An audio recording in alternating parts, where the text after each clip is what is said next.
Hi hello ಎಲ್ಲರಿಗೂ ನಮಸ್ಕಾರ. Welcome back to my YouTube channel. ಇವತ್ತು ಪಿಂಕ್ ಡ್ರ್ಯಾಗನ್ ಫ್ರೂಟ್ ಮಿಲ್ಕ್ ಶೇಕ್ನ ಯಾವ ರೀತಿಯಾಗಿ ಮಾಡೋದು ಅಂತ ನೋಡ್ಕೊಂಬರೋಣ ಬನ್ನಿ.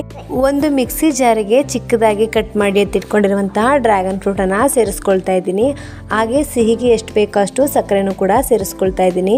ಹಾಗೆ 1 ಗ್ಲಾಸ್ ಕೋಲ್ಡ್ ಹಾಲನ್ನು ಸೇರಿಸ್ಕೊಳ್ತಾ ಇದ್ದೀನಿ. ಇವಾಗ ಇದನ್ನು ಚೆನ್ನಾಗಿ ಮಿಕ್ಸಿ ಮಾಡ್ಕೊಂಬರೋಣ ಬನ್ನಿ. ಇವಾಗ ಡ್ರ್ಯಾಗನ್ ಫ್ರೂಟ್ ಮಿಲ್ಕ್ ಶೇಕ್ ರೆಡಿಯಾಗಿದೆ. ಇವಾಗ ಇದನ್ನು ಸರ್ವ್ ಮಾಡ್ಕೊಳ್ತಾ ಇದ್ದೀನಿ ಬನ್ನಿ. ಈ ಡ್ರ್ಯಾಗನ್ ಫ್ರೂಟ್ ನಮ್ಮ ದೇಹಕ್ಕೆ ತುಂಬಾ ಒಳ್ಳೆಯದು, ಕಣ್ಣಿಗೂ ಕೂಡ ತುಂಬಾ ಒಳ್ಳೆಯದು. ಹಾಗೆ ಈ ಫ್ರೂಟಲ್ಲಿ ವಿಟಮಿನ್ಸ್ ಮತ್ತು ಕ್ಯಾಲ್ಸಿಯಂ ಕೂಡ ಇದೆ. ಈ ಡ್ರ್ಯಾಗನ್ ಫ್ರೂಟ್ ಕ್ಯಾನ್ಸರನ್ನು ಕೂಡ ತಡೆಗಟ್ಟುವಂತಹ ಶಕ್ತಿಯನ್ನು ಕೂಡ ಹೊಂದಿದೆ. ಇದು ದೇಹಕ್ಕೂ ಕೂಡ ತುಂಬಾ ಒಳ್ಳೆಯದು. ಈ ಫ್ರೂಟ್ಸು ಕೆಲವೊಬ್ಬರಿಗೆ ಇಷ್ಟ ಆಗುತ್ತೆ, ಕೆಲವೊಬ್ಬರಿಗೆ ಇಷ್ಟ ಆಗಲ್ಲ. ಇಷ್ಟ ಆಗದೇ ಇರೋರು ಈ ರೀತಿಯಾಗಿ ಮಿಲ್ಕ್ ಶೇಕನ್ನು ಮಾಡಿಕೊಂಡು ಕುಡಿಬೋದು. ಈ ವಿಡಿಯೋ ನಿಮಗೇನಾದರೂ ಇಷ್ಟ ಆಗಿದ್ದರೆ ಲೈಕ್ ಮಾಡಿ, ಶೇರ್ ಮಾಡಿ, ಕಮೆಂಟ್ ಮಾಡಿ. ಹಾಗೆ ನನ್ನ ಚಾನಲ್ಗೆ ಸಬ್ಸ್ಕ್ರೈಬ್ ಆಗಿ. Thanks for watching my videos.